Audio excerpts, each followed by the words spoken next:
You think I'm kidding? No, I would be honored. Okay. Speaking of big units, somewhere out there were, and no doubt still are, lots of big units. Big, throbbing, wiener-shaped ballistic objects, just waiting in their holes to unload a whole lot of kick-ass on any commie backwater looking a mess with Uncle Sam. Kind of a Dr. Strangelove kind of a mood. You know what I like? I like stuff that blows up.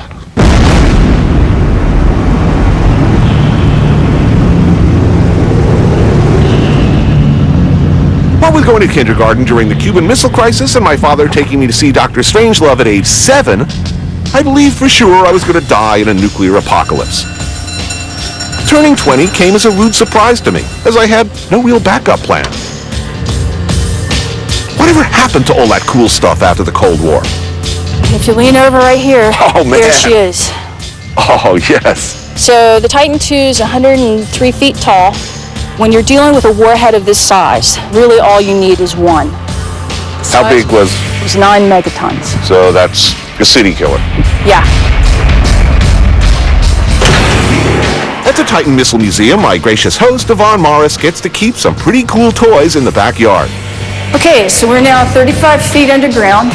She takes me on a tour through the formerly top-secret missile base where she once served active duty and now remains as the museum's director. Down into the hardened, blast-proof bowels of what was once our most ultra-secret underground empire, to the business end of things. Oh, yeah. You gotta really watch your head in your turn. Yeah, and I'll be careful. Right now, we're about 120 feet underground.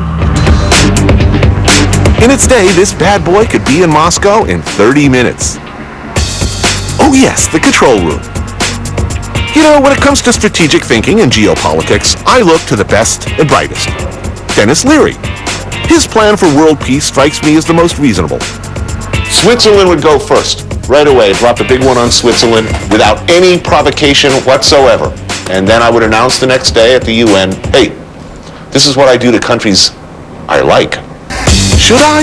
Yes, of course I should. The button, please. 3, 2, 1.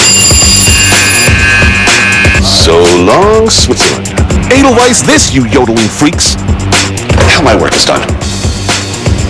Downstairs on level 3, we used to have 30 days of food and water. That's the happy scenario? You get to live underground for 30 days? The happy scenario is that you're alive. That's not a good option. I was thinking, is there a party room? After wiping a medium-sized country of neutral, cheese-eating peace monkeys and cuckoo clock makers off the map, I always get thirsty. Thankfully, there's the Titan Teeny, a syrupy sweet concoction of vodka, grain alcohol, and pomegranate juice. Tastes like victory. Cheers. To the end of the Cold War. There we go. The Cold War and tonight, it's particularly good to be an American. Up next, butchering at unsafe speeds.